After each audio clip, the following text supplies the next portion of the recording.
심장이 멈춘 시간은 정확히 12분이었습니다. 의사들은 고개를 저었고 간호사들은 이미 포기한 눈빛이었죠. 심전도 모니터에는 차가운 직선만이 흐르고 있었습니다. 63년을 살아온 한 여자의 생이 시장 골목 국밥집 바닥에서 그렇게 끝나는 듯 했습니다. 그런데 이상한 일이 벌어졌어요. 죽음의 문턱에서, 아니 어쩌면 그 문을 이미 넘어선 그 순간 그녀는 누군가를 만났습니다. 35년 동안 매일 새벽마다 부르짖었지만 단 한 번도 응답받지 못했다고 믿었던 그 이름. 그분이 그녀 앞에 서 계셨던 겁니다. 그리고 그분은 말씀하셨죠. 너는 35년 동안 단 한 번도 내 마음을 물어본 적이 없구나. 이 한마디가 그녀의 모든 것을 무너뜨렸습니다. 평생을 기도했다고 믿었는데 정작 자신은 한 번도 진짜 기도를 해본 적이 없었다는 사실. 그 충격이 얼마나 컸을까요? 그녀는 다시 눈을 떴습니다. 의사들은 기적이라 외쳤고 세상은 여전히 그대로였죠. 하지만 그녀의 눈에 비친 세상은 완전히 달랐습니다. 20년간 사라졌던 남편이 돌아왔고 교도소에 있던 아들이 처음으로 눈물을 흘렸으며 그녀를 피하기만 하던 손녀가 할머니의 손을 잡았습니다. 대체 그 12분 동안 무슨 일이 있었던 걸까요? 천국에서 그녀는 무엇을 보았고 무엇을 들었던 걸까요? 그리고 왜 하필 그녀였을까요? 이것은 한 그릇의 국밥을 끓이던 평범한 할머니가 죽음 너머에서 발견한 기도의 비밀, 그리고 고난의 진짜 의미에 대한 이야기입니다. 새벽 4시면 저는 항상 시장 골목을 걷고 있었어요. 35년 동안 단 하루도 빠진 적이 없었죠. 겨울에는 입김이 하얗게 피어올랐고 여름에는 새벽부터 등줄기에 땀이 흘렀습니다. 가로등 불빛이 희미하게 내려앉은 골목길을 혼자 걸을 때면 제 발소리만 텅 빈 시장에 울려 퍼졌어요. 그 소리가 얼마나 쓸쓸하게 느껴지는지 아마 아무도 모를 거예요. 국밥집 셔터를 올리는 소리가 그날의 시작이었습니다. 녹슨 셔터가 덜컹거리며 올라가면 차가운 새벽 공기가 가게 안으로 밀려 들어왔죠. 불을 켜고 가스밸브를 열고 커다란 솥에 물을 받아 올리면서 저는 늘 같은 기도를 했어요. 하나님, 우리 아들 좀 고쳐주세요. 제 인생 좀 풀어주세요. 그 기도가 30년 전과 똑같다는 걸 저도 알고 있었습니다. 단어 하나 바뀌지 않은 기도. 처음 이 기도를 시작했을 때는 간절했어요. 눈물도 났고 무릎이 아프도록 꿇기도 했죠. 그런데 세월이 지나면서 그 간절함은 어디론가 사라지고 습관만 남았습니다. 입으로는 기도하는데 마음은 텅 비어 있는 느낌. 그게 어떤 건지 아세요? 말은 하는데 자기가 무슨 말을 하는지 모르는 것 같은 그런 느낌이요. 그런데 이상하게도 그 기도를 입 밖으로 내뱉을 때마다 마음 한구석이 점점 더 무거워지는 느낌이었어요. 기도를 하면 할수록 오히려 하나님이 더 멀어지는 것 같았죠. 응답이 없으니까요. 35년 동안 단 한 번도요. 국물이 끓기 시작하면 김치를 썰었습니다. 도마 위에서 칼이 리듬을 타고 탁탁탁 소리가 새벽 공기를 가르죠. 그 소리에 맞춰 제 생각도 같이 썰려 나갔어요. 남편 생각, 아들 생각, 며느리 생각, 손녀 생각. 생각의 조각들이 김치와 함께 그릇에 담기고 결국 남는 건 씁쓸한 뿐이었습니다. 손님들은 저를 보고 말했어요. 문 사장님은 참정도 많고 착하셔. 그 말을 들을 때마다 저는 웃었습니다. 입꼬리를 올리고 눈을 찡긋하면서요. 하지만 그게 진짜 웃음이었는지는 잘 모르겠어요. 사람들 앞에서 웃는 게 습관이 되어버렸거든요. 속이 아무리 쓰려도 일단 웃고 보는 거죠. 그래야 하루를 버틸 수 있으니까요. 국밥 장사는 손님 기분을 맞춰야 하는 일이잖아요. 제가 찡그리고 있으면 손님들이 불편해하니까 저는 늘 웃었습니다. 그게 진심인지 아닌지는 중요하지 않았어요. 사실 저는 완전히 혼자였습니다. 남편은 20년 전에 사라졌어요. 도박에 미쳐서 가게도 집도 전부 다 날려버렸죠. 처음에는 작은 돈이었어요. 친구들이랑 화투 좀 치는 정도. 그런데 그게 점점 커졌습니다. 노름판이 커지고 판돈이 커지고 빚이 커졌어요. 제가 벌어놓은 돈은 전부 그 사람 손에서 녹아내렸죠. 가게 보증금, 저축해놓은 돈, 심지어 아들 학비까지. 제가 아무리 말려도 소용없었어요. 눈이 뒤집힌 사람한테 무슨 말이 들어가겠어요. 그러더니 어느 날 갑자기 짐을 싸서 나가더니 그 뒤로 연락이 없었죠. 편지 한 장, 전화 한 통 없었어요. 처음엔 원망했습니다. 어떻게 자식도 버리고 갈 수 있냐고, 어떻게 나한테 이럴 수 있냐고. 밤마다 울었어요. 베개가 젖도록 울다가 눈이 퉁퉁 부어서 다음날 장사할 때 손님들이 걱정할 정도였죠. 그런데 세월이 지나니까 원망할 기력조차 없어지더라고요. 원망도 에너지가 있어야 하는 건데 저한테는 그런 여유가 없었습니다. 그냥 살아야 했으니까요. 먹고 살아야 했으니까요. 아들은 또 교도소에 있었습니다. 어릴 때는 그렇게 착한 애였는데 중학교 때 잘못된 친구들을 만나면서 완전히 달라졌어요. 처음엔 작은 비행이었죠. 담배 피우고 술 마시고 학교 안 가고. 저는 그때 혼을 냈어야 했는데 장사가 너무 바빠서 신경을 못 썼어요. 남편이 빚을 지고 떠난 뒤라 제가 혼자 다 갚아야 했거든요. 아침부터 밤까지 가게에 매달려 있었으니 아들이 뭘 하는지 알 수가 없었죠. 그런데 그게 점점 커져서 결국은 감옥을 들락거리는 인생이 되어버렸습니다. 나올 때마다 제 손을 잡고 말했어요. 엄마, 이번엔 진짜 달라질게. 저는 그 말을 믿고 싶었어요. 아들인데 어떻게 안 믿겠어요. 그런데 얼마 못 가서 또 들어가고. 그 패턴이 10년 넘게 반복됐습니다. 출소, 재입소, 출소, 재입소. 그 굴레가 끝이 없었어요. 이제는 그 말을 들어도 아무 감정이 안 생기더라고요. 기대를 안 하니까요. 기대를 하면 실망하니까 처음부터 기대를 접은 거죠. 며느리는 우울증으로 요양 중이었습니다. 아들이 그 모양이니 얼마나 힘들었겠어요. 처음 결혼했을 때는 예쁜 애였어요. 웃음도 많고 저한테 잘하려고 애쓰는 게 보였죠. 그런데 아들이 교도소를 들락거리면서 그의 얼굴에서 웃음이 사라졌어요. 점점 말수가 줄더니 어느 순간 방에서 안 나오기 시작했죠. 병원에서 우울증 진단을 받고 요양원에 들어갔는데 연락도 거의 안 하고 가끔 안부 전화가 와도 목소리에 생기가 없었습니다. 저도 뭐라 해줄 말이 없었어요. 위로의 말이란 게 공허하게 느껴질 때가 있잖아요. 힘내 잘 될 거야 이런 말이 무슨 소용이에요. 현실이 안 바뀌는데. 손녀는 저를 피했습니다. 그 아이가 어릴 때는 할머니 할머니 하면서 제 품에 안기던 아이였어요. 가게에 와서 국밥 먹으면서 재롱도 피우고 제 손을 잡고 시장 구경도 다녔죠. 그때는 그 아이가 제 낙이었어요. 힘들어도 그 얼굴 보면 힘이 났거든요. 그런데 언제부턴가 저를 보면 눈을 피하더라고요. 제가 전화해도 안 받고 문자해도 답이 없었어요. 나중에 알았는데 학교에서 애들이 아버지 교도소에 있다고 놀렸대요. 그래서 저까지 피하게 된 거죠. 창피했던 거예요. 물어보지 못했습니다. 물어봤다가 상처받을까 봐요. 그리고 솔직히 물어봤을 때 그 아이가 할 대답이 두렵기도 했어요. 그러니까 저는 가족이 있어도 사실상 혼자인 삶을 살고 있었던 겁니다.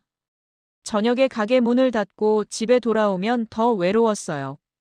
현관문을 열면 찬 공기가 밀려왔죠. 불을 켜도 환하다는 느낌보다는 공허함이 밀려왔습니다.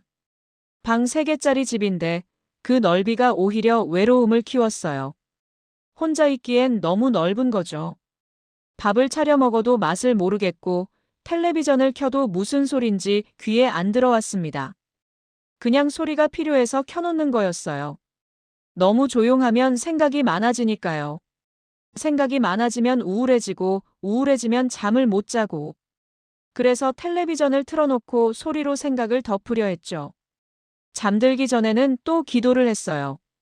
하나님, 제발 제 인생 좀 바꿔주세요. 눈물이 흘렀습니다. 베개가 젖었죠. 그런데 기도가 끝나고 나서도 마음은 여전히 텅 비어 있었어요. 천장을 보면서 생각했습니다. 이 기도가 닿기는 하는 걸까? 하나님이 들으셨는지 안 들으셨는지 알 수가 없었거든요. 응답이라는 게 어떤 건지 저는 한 번도 경험해 본 적이 없었습니다. 가끔은 이런 생각이 들었어요. 하나님은 정말 내 기도를 듣고 계신 걸까? 아니, 애초에 하나님이 계시긴 한 걸까? 그런 생각을 하면 죄책감이 들었습니다. 믿음이 없어서 그런 생각을 한다고, 내가 부족해서 기도가 안 통하는 거라고. 목사님 말씀도 그랬잖아요. 믿음이 적어서, 기도가 부족해서, 회개가 안 돼서. 전부 제 탓인 것 같았어요. 그래서 더 기도하려고 했죠. 더 간절하게, 더 오래. 새벽 기도회도 나가고 금식 기도도 해봤어요. 그런데 기도를 많이 할수록 마음은 더 메말라갔습니다. 왜 그런지 모르겠어요. 열심히 하면 할수록 지치기만 하고 하나님은 더 멀어지는 느낌이었어요. 그날도 그랬습니다. 새벽에 일어나 가게로 가면서 저는 평소처럼 기도했어요. 골목을 걸으면서 셔터를 올리면서 국물을 끓이면서 김치를 썰면서 손님을 맞으면서 속으로 계속 중얼거렸죠. 하나님, 오늘은 좀 달라지게 해주세요. 그런데 가슴 어딘가에서는 이미 알고 있었어요. 오늘도 어제와 다를 게 없다는 걸. 내일도 마찬가지일 거라는 걸. 이 기도는 이루어지지 않을 거라는 걸. 그때는 몰랐습니다. 그날이 제 인생에서 마지막 평범한 하루가 될 거라는 걸요. 며칠 뒤 전화벨이 울렸습니다. 가게에서 점심 장사를 준비하던 중이었어요. 솥에서는 국물이 끓고 있었고 저는 반찬통을 정리하고 있었죠. 휴대전화가 울리길래 봤더니 화면에 뜬 번호를 보는 순간 심장이 철렁 내려앉았습니다. 교도소에서 오는 전화였거든요. 맞기 전부터 알았어요. 좋은 소식일 리가 없다는 걸. 어머님, 아드님이 규율 위반으로 징벌방에 들어갔습니다. 수화기를 든 손이 떨렸습니다. 또야. 또 사고를 친 거야. 무슨 일인데요? 왜요? 다른 수용자와 다툼이 있었습니다. 자세한 내용은 면회 오셨을 때 말씀드리겠습니다. 전화가 끊어졌어요. 저는 그 자리에 주저앉았습니다. 다리에 힘이 풀려서 도저히 서 있을 수가 없었어요. 반찬통이 손에서 떨어져 바닥에 굴러갔는데 그걸 주울 기력도 없었죠. 하나님, 왜 제 아들은 변하지 않나요? 입에서 기도가 흘러나왔지만 그건 기도라기보다는 탄식에 가까웠어요. 절박하긴 했는데 뭔가 빠져 있었습니다. 지금 생각하면 그게 뭔지 알 것 같아요. 저는 하나님께 질문을 한 적이 없었어요. 그냥 부탁만 했던 거죠. 고쳐달라고, 바꿔달라고, 해결해달라고. 왜 이런 일이 생기는지, 제가 뭘 해야 하는지, 그런 건 물어본 적이 없었습니다. 한참을 바닥에 앉아 있다가 겨우 일어났어요. 장사를 해야 했거든요. 슬퍼할 시간이 없었습니다. 돈을 벌어야 했으니까요. 가게 문을 열자마자 속상한 일이 또 생겼어요. 단골 노숙자 아저씨가 있었습니다. 50대쯤 되어 보이는 분이었는데 늘 허름한 옷을 입고 오셨어요. 저는 그분한테 여러 번 외상도 해드리고 형편이 어려우니까 가끔은 그냥 드리기도 했거든요. 돈이 없다고 하면 그냥 드세요. 나중에 주세요. 그랬죠. 갚으러 온 적은 한 번도 없었지만 저는 신경 안 썼어요. 불쌍하니까요. 그런데 그날은 달랐습니다. 그 아저씨가 국밥 한 그릇을 먹더니 밥값을 안 내고 달아난 거예요. 제가 잠깐 부엌에 들어간 사이에 그냥 나가버린 거죠.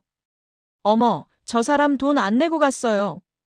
옆 손님이 알려줬을 때 저는 가게 밖으로 나가봤지만 이미 골목을 빠져나간 뒤였습니다. 옆 가게 주인이 그걸 보고 소리쳤어요.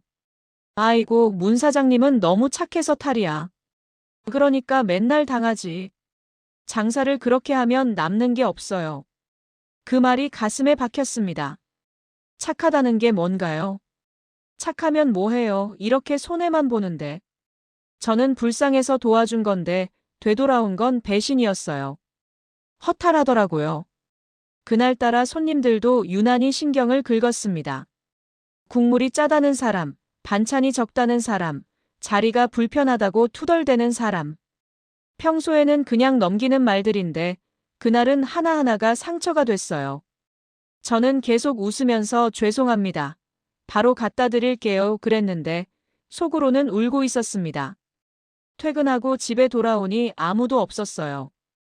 뻔한 얘기지만 그게 그날따라 유독 서럽게 느껴졌습니다. 현관문을 열었을 때 어서 와요라고 말해주는 사람이 있다면, 식탁에 따뜻한 밥 한 공기가 놓여 있다면 얼마나 좋을까. 텅 빈 집에 혼자 들어서는데 그 적막이 저를 짓눌렀어요.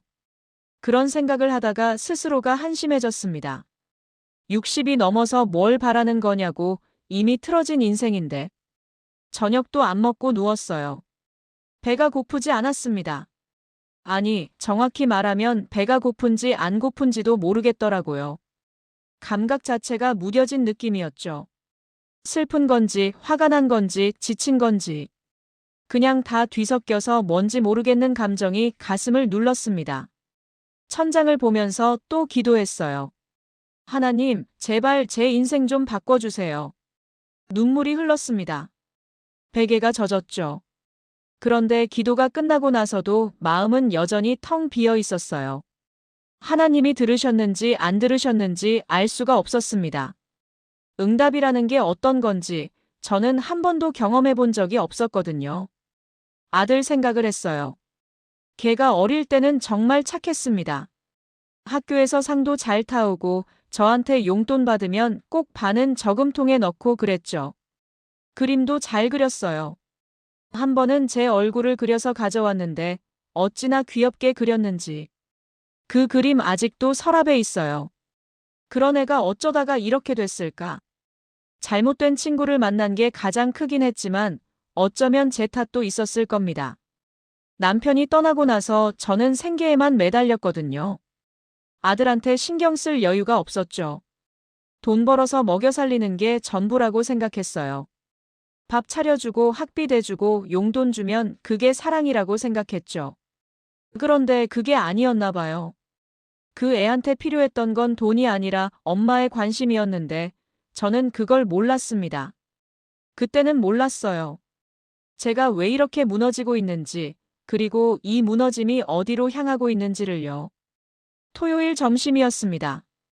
가게가 손님으로 꽉 찼어요. 주말이라 시장이 붐볐고 장 보러 나온 사람들이 출출하니까 국밥집으로 몰렸죠. 저는 정신없이 국물을 푸고 밥을 담고 반찬을 날랐습니다. 솥 앞에 서 있으면 열기가 확 올라와서 땀이 줄줄 흘렀어요. 그때 한 남자 손님이 국밥을 먹다가 말을 걸었습니다. 사장님, 아들이 교도소에 있다면서요? 젓가락을 든 손이 멈췄어요. 심장이 쿵 내려앉는 게 느껴졌죠. 소문이 돌고 있는 거였습니다. 시장이 그래요. 작은 동네라 비밀이 없죠. 누가 뭘 했는지, 누구네 집이 어떤지 다 알아요. 제 아들이 교도소에 있다는 것도 다 아는 거였습니다. 그 사람이 비웃듯이 말했어요. 아이고, 팔자도 기구하시네. 남편은 도망가고 아들은 감옥이고. 참, 무슨 복으로 사시나 모르겠네. 그 순간 제 안에서 무언가가 터졌습니다. 35년 동안 쌓인 분노와 슬픔이 한꺼번에 몰려왔어요. 그 사람을 쳐다보지도 못하고 저는 국물을 휘저었습니다. 손이 떨렸어요. 속으로 울고 있었죠. 손님들 앞이라 소리내어 울 수도 없었습니다. 눈물이 차오르는 걸 억지로 삼키면서 국물만 계속 저었어요. 내 인생은 왜 이 모양일까? 뭘 그렇게 잘못했기에 이런 삶을 사는 걸까? 아들은 왜 저 모양이고 남편은 왜 떠났고 나는 왜 이렇게 혼자일까? 자책감과 절망감이 동시에 몰려들었습니다. 숨이 막히는 것 같았어요. 가슴이 답답하고 머리가 어지럽고. 그런데 그게 비유가 아니라 진짜였다는 걸 저는 곧 알게 됐죠. 국물 냄비를 들어 올리려는 순간이었습니다. 갑자기 가슴이 조여왔어요. 마치 누가 심장을 주먹으로 꽉 쥐는 것 같았죠. 숨을 쉬려고 했는데 공기가 안 들어왔습니다. 입을 벌려도 코로 들이쉬어도 숨이 안 쉬어졌어요. 손에 들고 있던 국자가 떨어졌습니다. 쨍그랑 소리가 났어요. 식칼을 잡았던 다른 손도 힘이 풀려서 칼이 바닥에 떨어졌죠. 저는 그대로 쓰러졌습니다. 국밥집 바닥은 차가웠어요. 기름기와 국물이 배어있는 타일 위에 제 몸이 쓰러져 있었죠. 천장에 형광등이 눈에 들어왔는데 그게 점점 흐려지기 시작했습니다. 불빛이 멀어지고 소리가 멀어지고 비명소리가 들렸어요. 사장님, 사장님 괜찮아요? 119. 불러. 빨리, 빨리 불러요. 사람들이 달려오는 발소리, 웅성거리는 소리. 그런데 그 모든 게 점점 멀어졌습니다. 마치 물속으로 가라앉는 것처럼요. 소리가 둔해지고 시야가 좁아지고 결국에는 아무것도 안 보이고 안 들렸어요. 완전한 어둠이었습니다. 아무것도 없는 어둠. 어둠 속에서 저는 떠 있었습니다. 시간이라는 게 없었어요. 공간도 없었죠. 그냥 까만 허공에 제가 존재하고 있다는 감각만 있었습니다. 몸이 있는 것 같기도 하고 없는 것 같기도 했어요. 설명하기 어려운 상태였죠. 이게 죽음인가? 그런 생각이 들었어요. 무섭지는 않았습니다. 오히려 편안했죠. 삶의 무게가 다 내려간 느낌이었어요. 아들 걱정, 남편 원망, 손녀 서운함. 그런 것들이 전부 사라졌습니다. 아무것도 안 남았어요. 그냥 고요함만 있었죠. 그래서 이게 죽음인가 보다 그렇게 생각했어요. 이대로 끝나는 건가? 솔직히 두렵지 않았습니다. 이렇게 편한 거라면 나쁘지 않다는 생각도 들었어요. 그런데 그때 저 멀리서 빛이 보였습니다. 처음에는 작은 점 같았어요.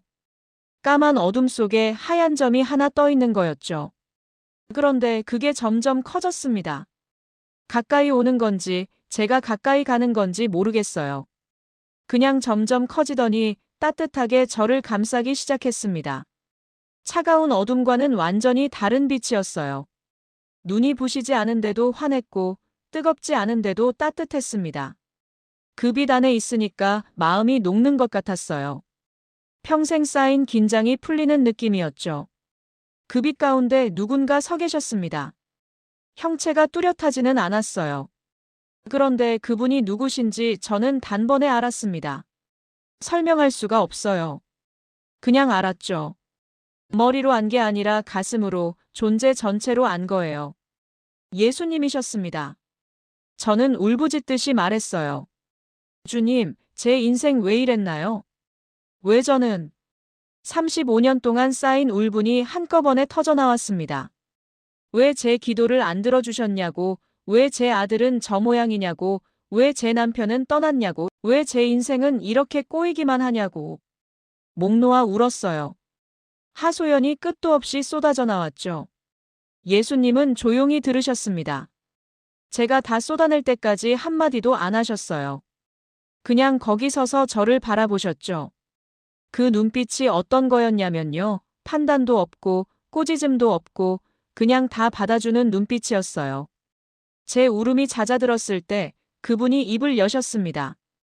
그 목소리가 어떻게 들렸냐면요. 엄청 크지 않았는데 제 존재 전체를 울렸어요.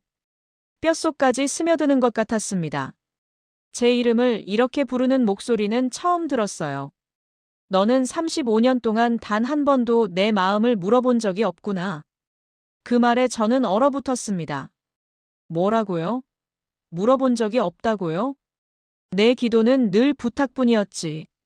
순간 제가 평생 드렸던 기도들이 머릿속에 스쳐 지나갔어요. 필름처럼 지나갔죠. 우리 아들 좀 고쳐주세요. 제 인생 좀 풀어주세요. 문제 해결해주세요. 돈 좀 벌게 해주세요. 남편 돌아오게 해주세요. 전부 다 요청이었습니다. 부탁이었죠. 하나님한테 뭔가를 달라고, 뭔가를 해달라고. 그런 말만 35년 동안 한 거예요. 하나님을 뭐로 여겼던 걸까요? 소원을 들어주는 존재. 문제를 해결해주는 기계. 저는 하나님을 인격으로 만난 적이 없었습니다. 저는 떨리는 목소리로 물었어요. 그럼 제가 뭘 해야 했는데요? 예수님이 말씀하셨습니다. 너는 단 한 번도 주님, 당신은 어떠세요? 주님은 무엇을 원하시나요? 물어본 적이 없구나. 그 말이 제 가슴을 찔렀습니다. 진짜였어요. 저는 한 번도 그런 질문을 한 적이 없었습니다. 하나님이 저를 어떻게 생각하시는지, 하나님이 저한테 뭘 바라시는지, 하나님의 마음이 어떠신지, 그런 건 한 번도 궁금해한 적이 없었죠. 그저 제 사정만 늘어놓고 제 문제만 해결해달라고 했던 거예요. 기도가 요청서가 아니라 대화라는 걸 저는 그때 처음 알았습니다. 예수님 앞에서 저는 무너졌습니다. 평생 신앙생활 한다고 했는데, 교회 다닌다고 했는데, 기도 열심히 한다고 했는데, 알고 보니 저는 하나님을 한 번도 진짜 만난 적이 없었던 거예요. 기도라는 이름으로 혼잣말만 했던 겁니다. 내 말만 하고 하나님 말씀은 듣지 않았죠. 부끄러웠어요. 그리고 슬펐습니다. 35년을 허비한 것 같았거든요. 예수님이 다시 말씀하셨어요. 옥자야. 저는 고개를 들 수가 없었습니다. 부끄러워서요. 너는 짐이 아니라 내가 사랑하는 딸이다. 그 말에 고개가 번쩍 들렸습니다. 딸이라고요? 저는 평생 그 말을 들어본 적이 없었어요. 어릴 때 부모님은 바쁘셨고 저는 그냥 알아서 컸죠. 칭찬을 받아본 기억이 없어요. 잘했다라는 말도 사랑한다라는 말도 들어본 적이 없습니다. 시집 가서도 저는 아내이고 엄마이고 가게 주인이었지 누군가의 딸이라는 느낌을 받아본 적이 없었어요. 저는 늘 뭔가를 해야 하는 사람이었습니다. 남편 뒷바라지 해야 하고 아들 키워야 하고 가게 운영해야 하고 빚 갚아야 하고 제가 있는 이유는 뭔가를 하기 위해서였지 그냥 존재 자체로 사랑받는 건 아니었어요. 그래서 저는 늘 스스로를 짐이라고 생각했습니다. 하나님한테 민폐 끼치는 존재. 부탁만 하고 문제만 만들고 걱정만 끼치는 신자. 그렇게 생각했어요. 그런데 예수님이 저를 딸이라고 부르셨습니다. 눈물이 쏟아졌어요. 주체할 수가 없었습니다. 60평생 쌓인 외로움이 그 한마디에 녹아내리는 것 같았죠. 가슴 속에서 뭔가가 확 터지는 느낌이었어요. 제가 하나님 딸이에요? 그래, 너는 내 딸이다. 그 말씀이 제 존재 전체를 흔들었습니다. 저는 짐이 아니라 딸이었어요. 문제 덩어리가 아니라 사랑받는 자녀였던 거죠. 제가 뭔가를 해서가 아니라 그냥 존재 자체로 사랑받는 존재. 저는 한참을 울었습니다. 그러다가 문득 아들 생각이 났어요. 그래서 여쭤봤죠. 주님, 그런데 왜 제 아들은 그 모양입니까? 왜 제 인생은 이렇게 망가졌습니까? 그게 제일 궁금했거든요. 하나님이 계시다면, 하나님이 저를 사랑하신다면 왜 이런 일들이 생긴 건지. 예수님이 대답하셨습니다. 그 아이는 너를 괴롭히려고 보낸 것이 아니라 너를 내게로 인도한 선물이었다. 저는 충격을 받았습니다. 뭐라고요? 제 아들이 선물이라고요? 평생 원망했던 아들이요? 그 아이 때문에 울고 그 아이 때문에 가슴치고 그 아이 때문에 인생 망했다고 생각했는데 그 아들이 선물이었다고요? 그 아이가 없었다면 너는 나를 찾지 않았을 것이다. 그 말에 할 말이 없었습니다.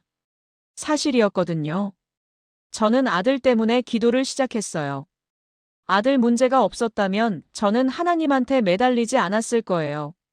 모든 게 순탄했다면 저는 평생 하나님 없이도 잘 살았다고 생각했겠죠. 교회도 안 갔을 수 있어요. 아들이 저를 무릎 꿇게 만든 거였습니다. 고난이 저를 하나님께로 끌고 온 거예요. 고난은 형벌이 아니라 통로란다.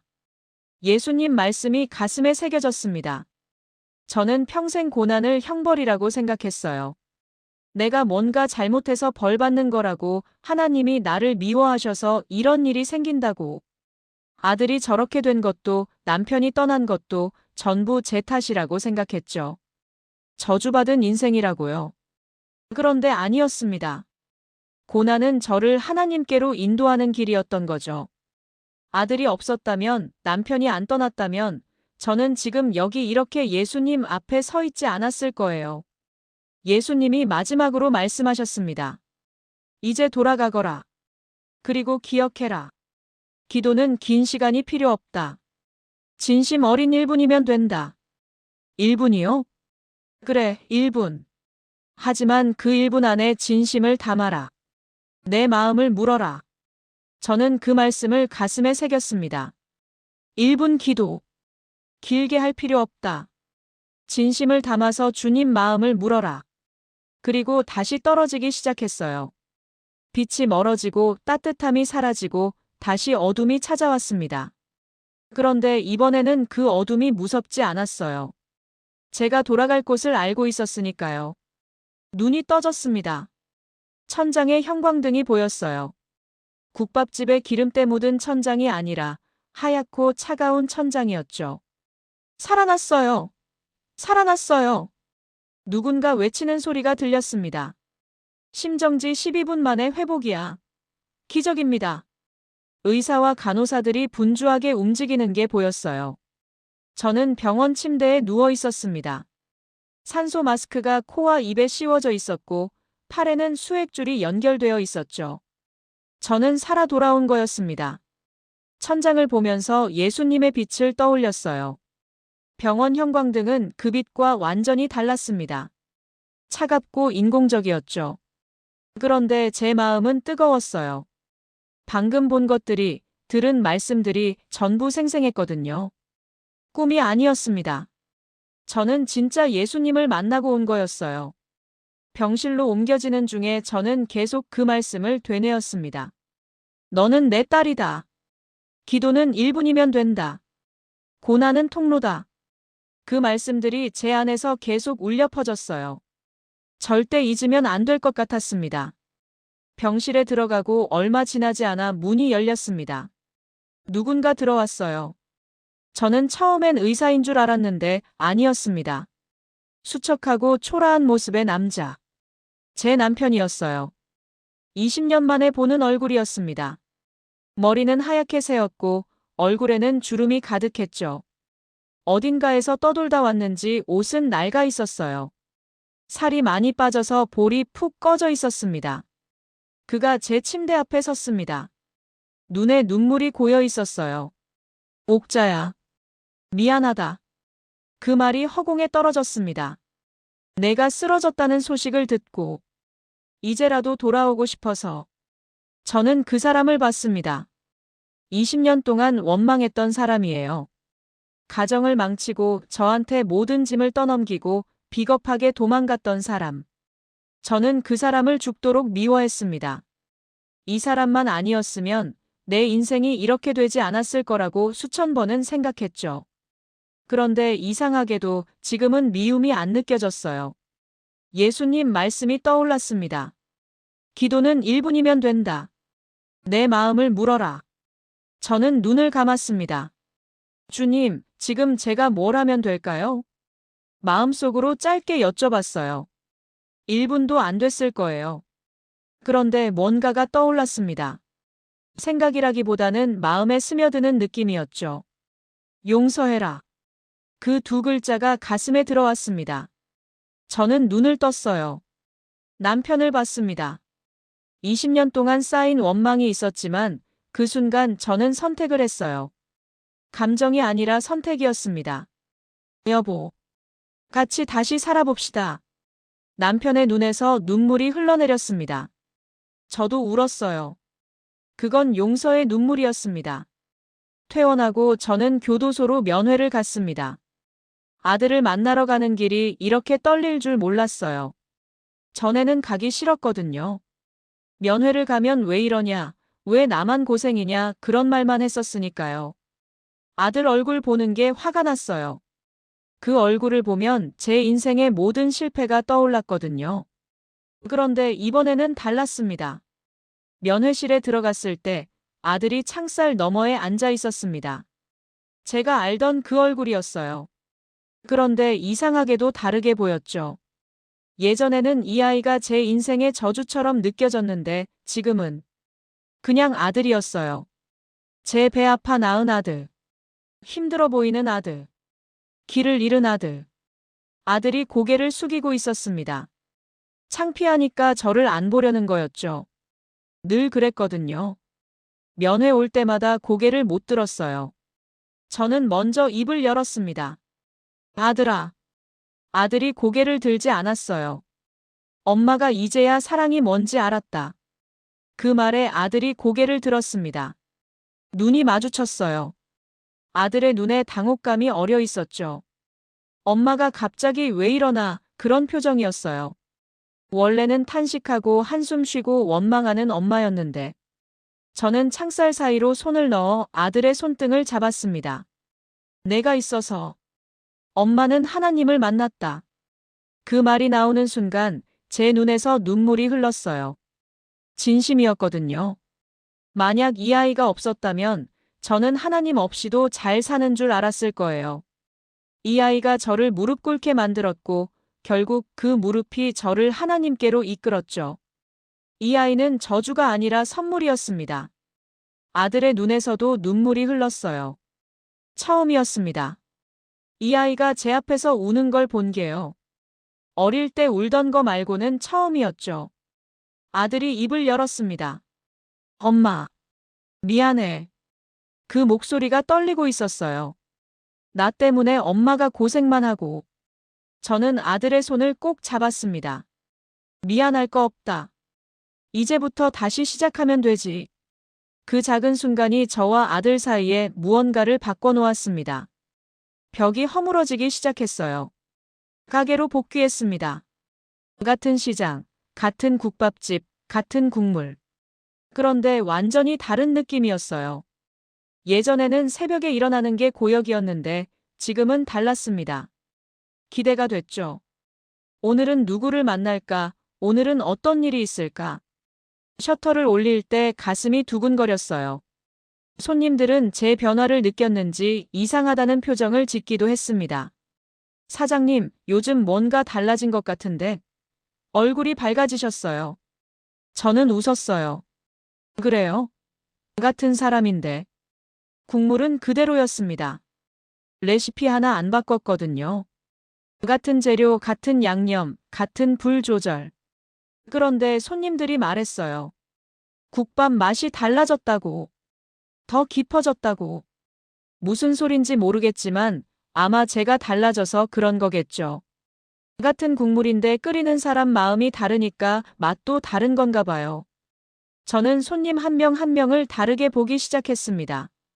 예전에는 그냥 밥 사 먹는 사람들이었어요. 돈 내고 먹고 가는 사람들. 그런데 지금은 달랐죠. 저 사람은 왜 아침부터 혼자 밥을 먹을까? 저 사람은 왜 표정이 어두울까? 저 사람은 무슨 걱정이 있을까? 예수님께 배운 대로 물었습니다. 주님, 이 사람에게 지금 제가 뭘 하면 될까요? 1분도 안 되는 짧은 기도였어요. 그런데 늘 뭔가가 떠올랐습니다. 어떤 말을 해주라는 건지, 그냥 웃어주라는 건지, 반찬을 더 놓아주라는 건지. 정답인지는 모르겠어요. 그런데 그렇게 하면 손님들 표정이 달라지더라고요. 한 노숙자 아저씨가 있었어요. 처음 보는 분이었는데 밥값도 없이 들어와서 눈치를 보고 있길래 불렀죠. 아저씨, 여기 앉아요. 따뜻한 거 한 그릇 드릴게. 밥을 드시는데 손이 떨리더라고요. 추워서 그런 건지, 오랜만에 따뜻한 걸 먹어서 그런 건지. 다 드시고 나서 저한테 물었어요. 사장님, 저 같은 사람한테 왜 이래요? 저는 말했습니다. 아저씨도 누군가의 아들이잖아요. 그 말에 아저씨 눈에 눈물이 고였어요. 며칠 뒤 그 아저씨가 다시 찾아왔는데 옷차림이 달라져 있었습니다. 깔끔하게 씻고 면도도 하고. 사장님, 저 일자리 구했어요.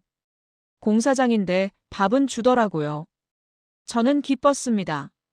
그런데 그게 제가 한 게 아니었죠. 저는 그냥 물어봤을 뿐이에요. 주님한테. 그랬더니 주님이 알려주신 거고 저는 그대로 했을 뿐이에요. 배달기사 한 분이 있었어요. 맨날 점심때 국밥 먹으러 오는데 항상 급하게 먹고 가는 분이었죠. 오토바이 세워놓고 뛰어들어와서 후다닥 먹고 나가고. 어느 날 보니까 표정이 많이 안 좋더라고요. 밥을 먹는데 한숨만 쉬고 있었어요. 국밥을 떠먹다가 숟가락을 내려놓고 멍하니 있고. 저는 속으로 물었습니다. 주님, 제가 뭘 하면 될까요? 마음에 떠오른 게 있었어요. 저는 그분 앞에 가서 반찬을 더 놓아드리면서 말했습니다. 아저씨, 힘든 일 있어요? 그분이 저를 보더니 잠시 망설이다가 입을 열었어요. 집에 가기가 싫어요. 애들 얼굴 보기가 무서워서. 사연을 들어보니 경제적으로 많이 어려운 상황이었습니다.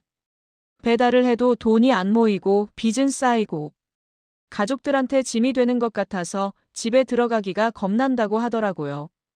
저는 말했습니다. 아저씨, 가족은 아저씨가 돈을 버는 사람이라서 아저씨를 사랑하는 게 아니에요. 그분이 저를 봤어요. 그냥 아저씨가 거기 있어서 사랑하는 거예요. 돈 못 벌어도 힘들어도 그냥 아빠가 있어서 좋은 거예요. 오늘은 집에 일찍 들어가 봐요. 아이들이 기다릴 거예요. 그게 맞는 말인지 모르겠어요. 그런데 주님한테 물어보니까 그 말이 떠올랐거든요. 며칠 뒤 그 기사분이 다시 오셨는데 얼굴이 달라져 있었습니다. 눈에 생기가 있더라고요. 사장님, 집에 갔더니 막내가 현관에서 기다리고 있더라고요. 아빠 왔다고 막 안기는데 말을 잇지 못하더라고요. 저는 웃었습니다. 잘 됐네요. 시장 상인들 사이에 저는 좀 이상한 사람이 됐어요. 예전에는 그냥 착한 국밥집 사장님이었는데 이제는 뭔가 다르다는 소문이 났거든요. 문 사장님한테 가면 기분이 좋아진다, 거기 가서 밥 먹으면 마음이 편해진다, 그런 말이 돌았어요. 사람들이 저한테 와서 하소연을 하기 시작했습니다. 장사가 안 된다. 남편이랑 싸웠다. 자식이 속을 썩인다. 몸이 아프다. 외롭다. 별별 사연이 다 들어왔어요. 저는 그냥 들어줬습니다. 그리고 속으로 물었죠. 주님, 이 사람에게 제가 뭘 하면 될까요? 그러면 늘 뭔가가 떠올랐어요. 어떤 말을 해주라는 건지, 그냥 손을 잡아주라는 건지, 아니면 아무 말 없이 국밥 한 그릇을 내밀라는 건지. 그게 정답인지는 모르겠어요. 그런데 신기하게도 효과가 있었습니다. 원래 사이가 안 좋던 상인 두 분이 있었어요. 자릿세 문제로 몇 년째 말도 안 하고 지냈는데 어느 날 두 분이 같이 제 가게에 와서 국밥을 드시더라고요. 따로 온 건데 우연히 마주친 거였죠. 저는 그냥 두 분 사이에 앉아서 반찬을 놓아드렸어요. 며칠 뒤 두 분이 악수를 하고 있는 걸 봤습니다. 제가 한 건 아무것도 없었어요. 그냥 주님한테 여쭤봤을 뿐인데. 사람들이 말했습니다. 국밥집에 무슨 빛이 생긴 것 같아. 분위기가 다르다니까. 저는 웃었어요. 빛이요? 여기는 기름때 낀 국밥집인데요. 그런데 가만히 생각해보면 빛은 제가 아니라 주님이셨죠. 저는 그냥 창문이었어요. 그 빛이 통과하는 창문. 창문이 뭘 해요? 그냥 거기 있으면서 빛이 통과하게 해주는 거죠. 손녀한테서 연락이 왔습니다. 오랜만이었어요. 그 아이가 먼저 연락하는 경우가 거의 없었거든요. 저한테 관심이 없으니까요. 할머니, 나 할머니 가게 가도 돼요? 저는 놀랐습니다. 그럼 와. 언제든지 와. 손녀가 가게에 찾아왔어요. 중학생이 된 아이를 보니 많이 컸더라고요. 어릴 때 제 품에 안기던 모습이 떠올랐는데 지금은 저보다 키가 클 것 같았어요. 손녀가 국밥을 먹으면서 물었습니다. 할머니, 요즘 왜 이렇게 달라졌어요? 저는 웃었어요. 달라졌어? 어디가? 그냥 뭔가 편해졌어요. 전에는 할머니한테 오면 무거웠거든요. 할머니가 맨날 힘들어 보여서 한숨도 많이 쉬시고 그 말에 가슴이 찔렸습니다. 제가 힘들었던 게 이 아이한테까지 전해졌던 거예요. 제가 한숨 쉬고 우울해하는 게 이 아이한테는 부담이었던 거죠. 그래서 저를 피했던 거였구나. 저는 손녀의 손을 잡았어요. 미안해. 할머니가 그동안 너한테 신경을 못 썼지. 손녀가 고개를 저었어요. 아니에요. 할머니는 맨날 바쁘셨잖아요. 바빠서 그랬던 게 아니야. 할머니가 너무 지쳐 있었어서 그랬어. 그런데 이제는 달라졌어. 손녀가 저를 봤습니다. 할머니, 어떻게 달라진 거예요? 저는 잠시 생각했어요. 어떻게 설명해야 할까? 할머니가 진짜 기도하는 법을 배웠어. 손녀가 고개를 갸우뚱했죠. 이해가 안 되는 표정이었어요. 그래도 괜찮았습니다. 이 아이가 언젠가 알게 될 테니까요. 남편은 집으로 돌아왔습니다. 처음엔 어색했어요. 20년 동안 따로 살았으니까요. 같이 밥 먹는 것도 같은 공간에 있는 것도 낯설었죠. 말이 별로 없었어요. 무슨 말을 해야 할지 모르겠더라고요. 남편이 미안하다는 말을 자주 했습니다. 옥자야, 내가 너한테 너무 큰 짐을 지웠다. 저는 대답했어요. 그건 지난 일이에요. 이제부터 잘하면 되죠. 말은 그렇게 했는데 솔직히 마음 한구석에는 응어리가 남아 있었습니다. 20년 동안 쌓인 게 하루아침에 사라지지는 않더라고요. 밥을 같이 먹다가도 문득 화가 치밀 때가 있었어요. 이 사람 때문에 내가 얼마나 고생했는데. 그런 생각이 불쑥불쑥 올라왔죠. 그럴 때마다 저는 기도했습니다. 주님, 제 마음을 좀 고쳐주세요. 이 사람을 진짜 용서하게 해주세요. 짧은 기도였어요. 1분도 안 되는. 그런데 신기하게도 시간이 지나면서 마음이 누그러졌습니다. 원망이 조금씩 사라지고 그 자리에 연민이 채워지더라고요. 이 사람도 얼마나 힘들었을까. 도망친 건 비겁했지만 그만큼 괴로웠으니까 그랬겠지. 도박에 빠진 사람들이 다 그렇다던데 본인도 어쩔 수 없었을 거야. 그런 생각이 들기 시작했어요. 어느 날 남편이 가게에 나왔습니다. 옥자야, 나도 좀 도울게. 처음엔 걱정됐어요. 이 사람이 일을 할 수 있을까? 그런데 남편이 열심히 하더라고요. 설거지도 하고 배달도 하고 홀 정리도 하고. 손님들이 물었어요. 저 사람 누구예요?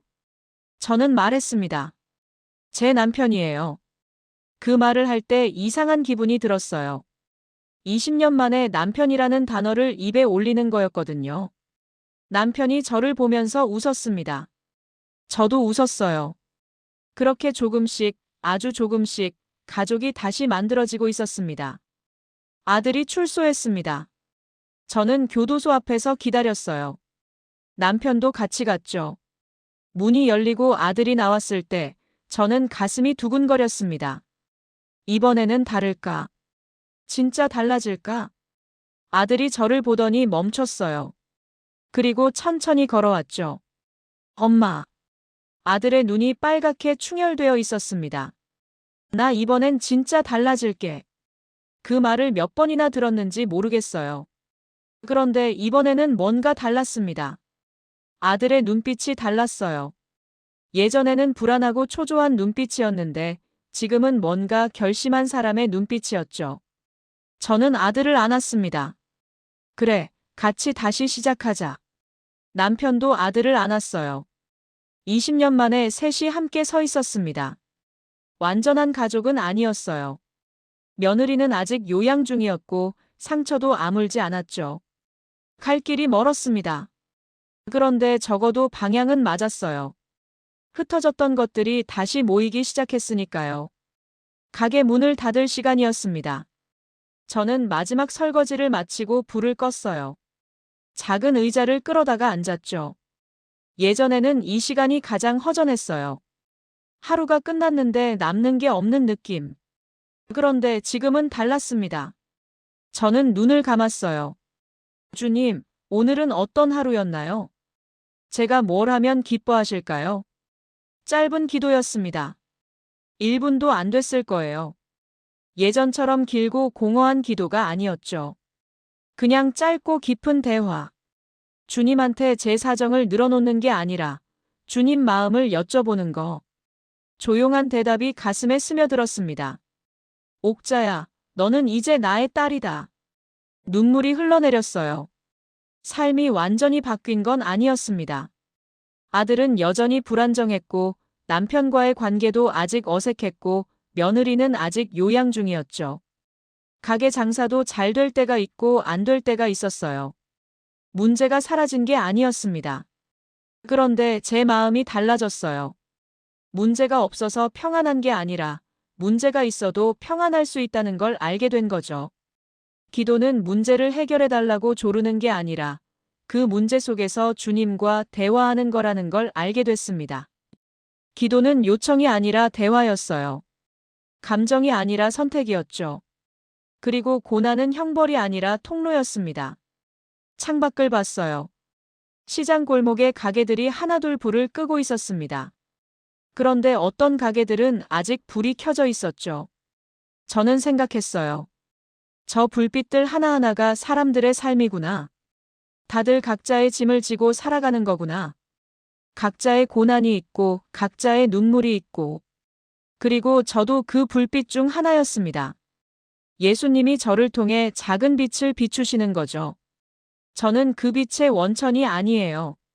그냥 창문일 뿐이죠. 그런데 창문이라도 괜찮았습니다. 빛이 통과할 수 있으면 그걸로 충분하니까요. 저는 자리에서 일어났어요. 내일도 새벽 4시에 일어날 겁니다. 시장 골목을 걷고 가게 문을 열고 국물을 끓이겠죠. 그리고 오는 사람들에게 따뜻한 국밥 한 그릇을 내밀 거예요. 그게 제 일이니까요. 그게 제가 주님한테 받은 역할이니까요. 문을 잠그고 나오는데 시장 골목에 바람이 불었습니다. 싸늘한 바람이었는데 이상하게도 춥지 않았어요. 저는 집으로 향했습니다. 내일이 기대되는 밤이었습니다.